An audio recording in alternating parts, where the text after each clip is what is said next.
Hi guys, today we're going to make the Ulani shorts from Retro Sparkle Designs. Come and sew along with me. These feature an elastic waistband and pockets. For your elastic, you can choose a 2-inch or a 1-inch, depending on your preferences. And our seam allowances are going to be 3/8 of an inch. These are our pieces to get started. That's 2-inch elastic that I'm using. As you can see, I have 4 pockets cut mirrored. 4 pockets cut mirrored. I have 2 fronts cut mirrored, 2 backs cut mirrored, 1 waistband cut on the fold, 2 leg bands, and my elastic. So to start, first I like to mark the back with a clip, or I do a little notch with my scissors. This will be important when you go to add your waistband and your pockets, so just mark it in some way so you know the back from the front. Sometimes it's easy to get mixed up. This will help. First, take your backs and put them right sides together. Line up that crotch, and then you're going to clip all the way down.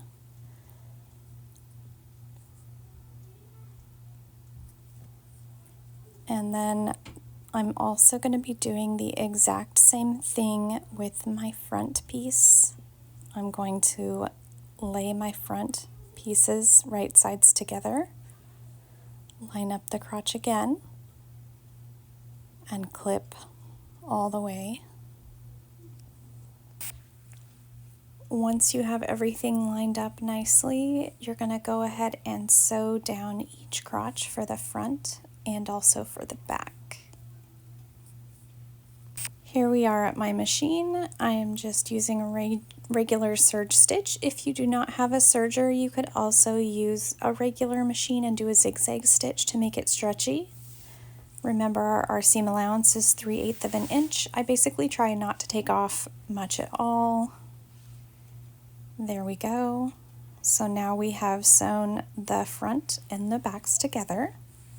We're going to go ahead and work on our pockets. So put your pockets on top of your front and your back pieces. Line up those straight edges with the sides. The curved edge will be towards the middle, as you can see. Pockets should be right sides together with your front and your back. Once I've got my pockets lined up, also note that they are flush with the top waist seam.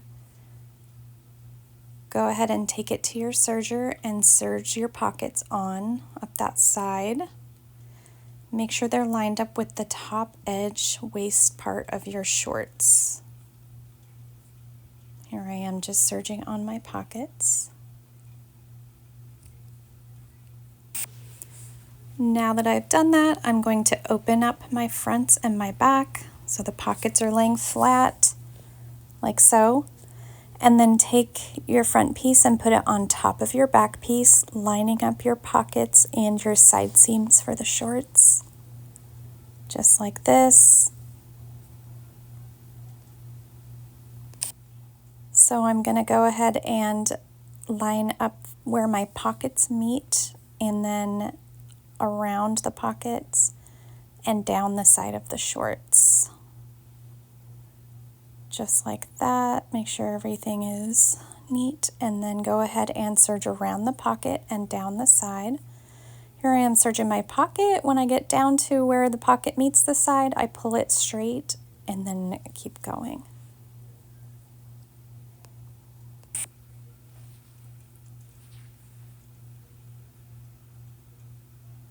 Make sure that all of your edges are lined up. When you get to that seam where the pockets meet, try to make those as even as possible as well. Now we've got our pockets serged on. We're going to sew our crotch. Once we've sewn our crotch, we're going to secure our pockets. So this is where it's important to know the front from the back. Go ahead and flip your pockets towards the front of the shorts along that top waist opening and clip it to the top. Make sure that the side pocket seam matches up with your side seam. It's kind of hard to explain, but you'll see once you are doing it, they need to be lined up. And then I like to do a basting stitch to just baste my pockets to the front, just to keep them secure, so that when I attach my waistband in a little bit, it's going to be a lot easier. So I just did a serge across the edge, that top edge of the pockets, to that front waist. Notice I did not touch the back, but my pockets are nice and secure. Now we're going to prepare our bands. So take your waistband and your leg bands and fold them right sides together and clip that short raw edge. And then you're going to go ahead and take it to your serger and you're going to clip or sew down those short edges to make them into a circle. You've done that. You're going to open them up. So I like to open it up like that and then flip my band wrong sides together. Right sides will be facing out, just like so. So I'm going to do that for my waistband and my two leg bands. Now we're ready to attach our leg bands to our shorts. So I start with a clip on my seam and then a clip halfway away from that seam, and I clip my seam to the inside crotch area, and then the farthest away clip to the side seam. Make sure they are even and then go ahead and serge them on. When I serge, I just gently pull on my band to meet the width of the leg opening. Here I am serging on the other one, so just make sure everything's even and then make sure you are catching those 3 layers. This is what your leg bands should look like now that you have serged them onto your shorts, and it is time to work on your waistband. So for the waistband, I'm going to do the same thing. I'm going to clip my seam and then the point farthest away from my seam. And then I put 2 clips at the halfway mark. So if you fold it in half again, you will get your halfway between those 2. And that's what I call quartering my waistband. That way I kind of have an idea of where to line up when I put it to attach. Notice that my elastic barely clears it, so when you sew it on, you're going to need to be careful not to take off too much. Here I am lining my waistband up inside the shorts. The shorts are inside out, so the right sides are together. Clip it all the way around. I put 2 clips in the back so that I know to leave about a 1 to 2 inch gap. The larger the gap, the easier it is to feed that elastic. Now we're going to go ahead and serge our waistband on. So I started at the point closest to my back 2 clips and I am just serging around. Be mindful about how much fabric you cut off if you are using a serger, because you want to make sure elastic fits. If you are using a 1 inch elastic, you probably will not have much of a problem, but the 2 inch barely clears, so you've got to be careful. I left a gap here in the back of the waistband. So that part is not attached to the shorts yet, and it has a gap for feeding the elastic. I'm going to turn my shorts right side out now and show you again. So it's not attached yet, and there is a gap in the elastic. My trick for the elastic to make sure it does not get twisted is I put a mark on the sides that should line up.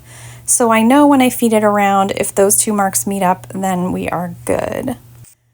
Use a safety pin or whatever tool you prefer to feed the elastic through your shorts. As you can see, I'm kind of pulling the fabric as I go. Try not to twist it. I actually did twist this and had to go back and straighten it, but the marks helped me realize that before I closed up my waistband, so that was super helpful. As you can see, they didn't match up there, so I had to refix it or redo it, but now my marks are meeting up. So that's perfect.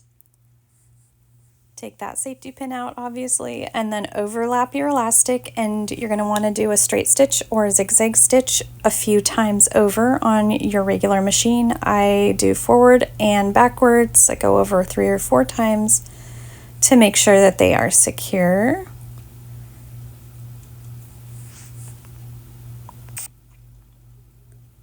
Okay, now that we've done that, we are ready to put our elastic into that waistband. So I'm going to go ahead and give it a good stretch.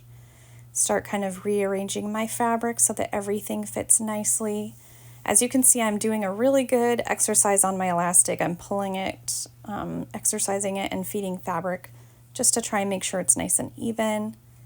Then once I have it how I like it, I'm going to line up those raw edges that I left open, and we are going to close them up. So just pin it, and I kind of pushed my elastic away from the edge so I don't catch it when I sew it.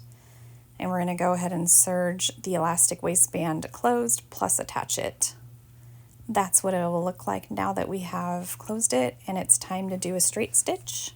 So top stitching is optional. I just like the way it looks. I like the way it looks using a straight stitch on my regular machine, but you could also do a zigzag. You could do a cover stitch. You don't have to do it at all, but it does help keep the elastic from twisting.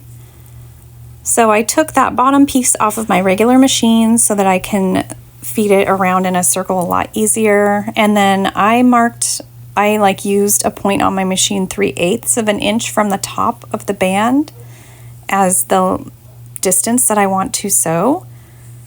So put your foot down, put your needle down, stretch from the front and the back as you start sewing, and make sure you are lining up the top of your waistband with whatever mark you are using as your distance. I did not speed this part up because I wanted to show you it is okay to slow down. If you stretch too hard, sometimes your needle will break, so just be mindful of that. And when you stop, make sure you put your needle down into the fabric using your hand wheel before you pull, or your line will not be straight. Here we go, we're continuing around. My table is pretty bumpy too, so it makes a lot of jiggling as we go, but we're going. Here I sped it up a little just to get through this. And then we're going to do the same thing with the second line.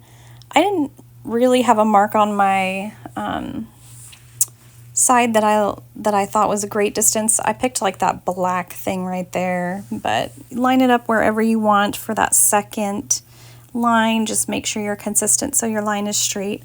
I think I was probably about an inch away from my first line, but just do whatever makes sense to you. It is all totally up to you. And then here we are. We have made it all the way around. I'm going to clip those threads, and we are done, guys. We have some cute little pockets, a nice elastic waistband. Here is a closer up view of my top stitching. And I hope you enjoyed this video. Please be sure to follow Retro Sparkle Designs YouTube channel and subscribe and follow for more.